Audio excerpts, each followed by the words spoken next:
Assalamualaikum warahmatullahi wabarakatuh. Halo anak-anak ibu kelas 4, apa kabarnya di hari ini? Semoga hari ini kalian bersemangat ya.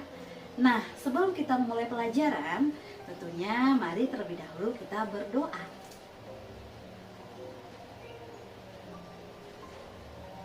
Anak-anak ibu, hari ini kita akan belajar tentang tema 4, subtema 3, pembelajaran 1.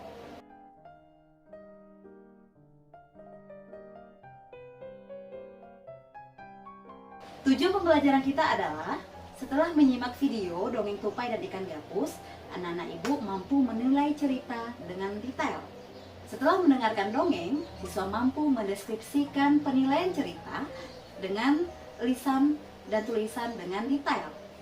Setelah membaca teks tentang pengrajin kayu, siswa mampu mengidentifikasi jenis pekerjaan terkait sosial budaya di wilayahnya dengan rinci. Setelah berdiskusi, siswa mampu mengkomunikasikan jenis pekerjaan terkait sosial budaya di wilayahnya dengan rinci. Setelah mengamati video yang dikirimkan lewat WA, siswa mampu menginformasikan dampak pemanfaatan sumber daya alam yang tidak terkontrol dalam kehidupan sehari-hari dengan tepat.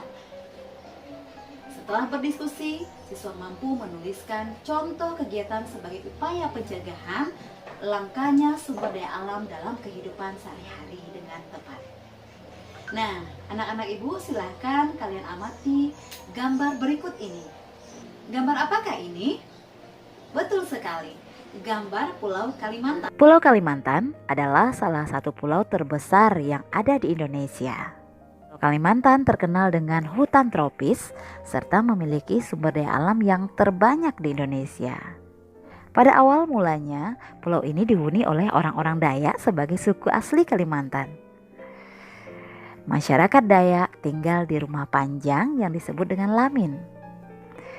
Pulau Kalimantan ini terdiri dari 4 provinsi, yaitu Kalimantan Timur, Kalimantan Selatan, Kalimantan Tengah, dan juga Kalimantan Barat.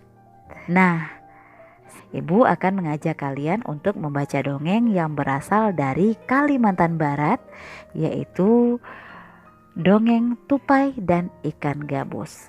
Namun sebelumnya, Ibu mau bertanya dulu, adakah yang tahu apa itu dongeng? Dongeng adalah cerita khayalan atau cerita yang tidak benar-benar terjadi.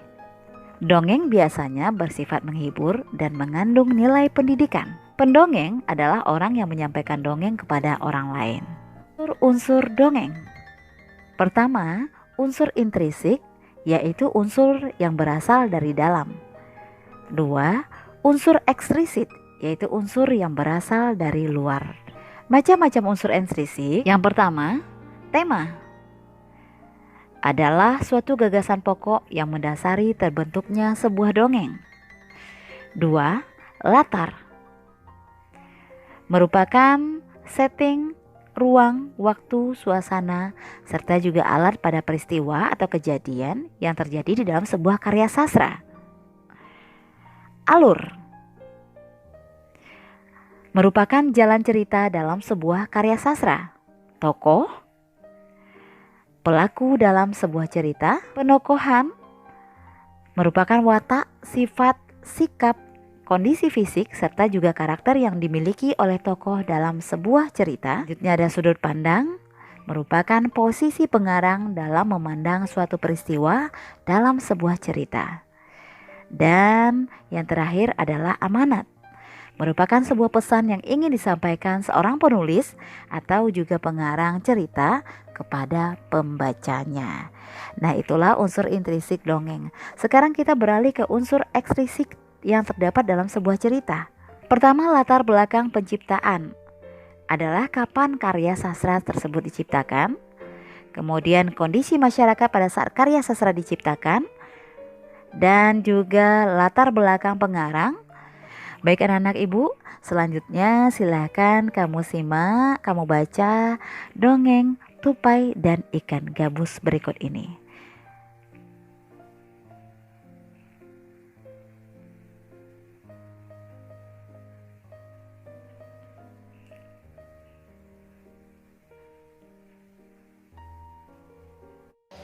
Nah, anak-anak ibu, kalian sudah membaca dongeng tupai dan ikan gabus.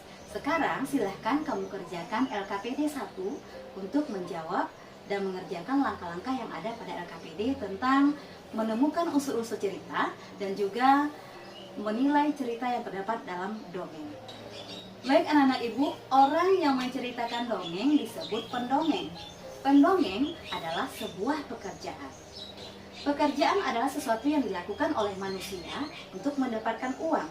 Bekerja menjadi salah satu cara manusia dalam mempertahankan hidupnya. Jenis-jenis pekerjaan yaitu pekerjaan yang menghasilkan barang dan ada pekerjaan yang menghasilkan jasa.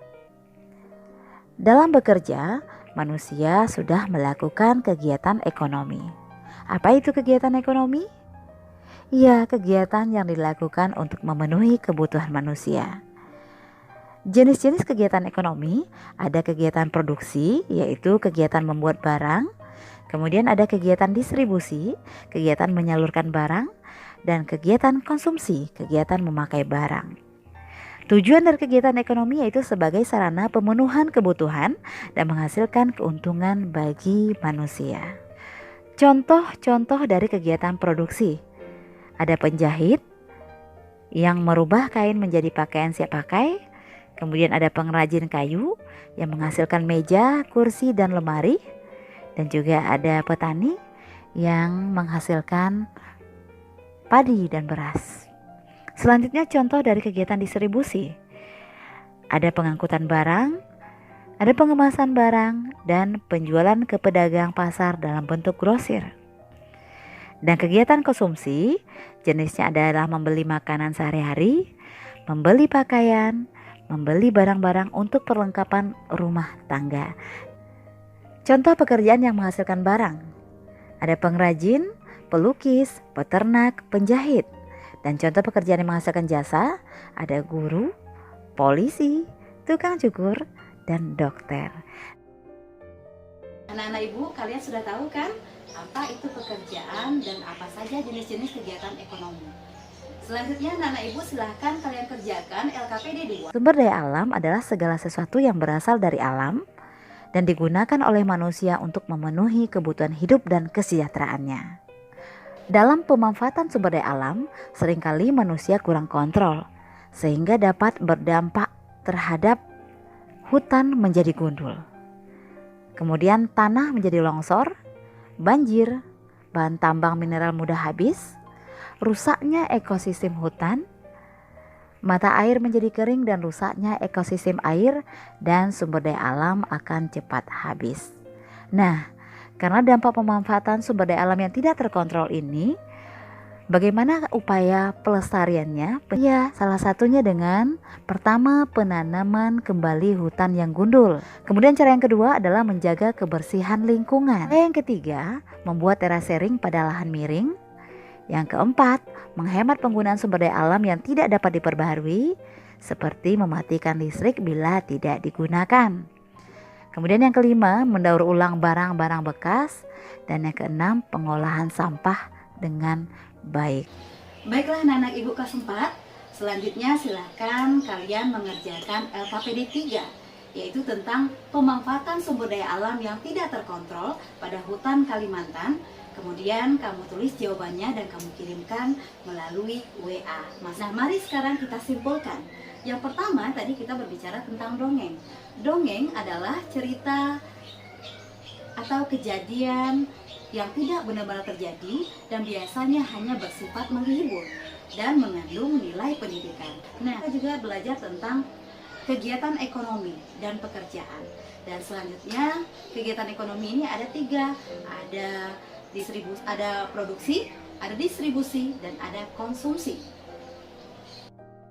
Nah, anak-anak ibu, untuk melihat sampai di mana pemahaman kalian tentang materi, untuk itu silahkan kamu kerjakan soal evaluasi pada link berikut ini. Demikianlah video pembelajaran kita hari ini. Mari kita tutup dengan bersyukur dan membaca Alhamdulillah. Dan akhir kata, Assalamualaikum warahmatullahi wabarakatuh.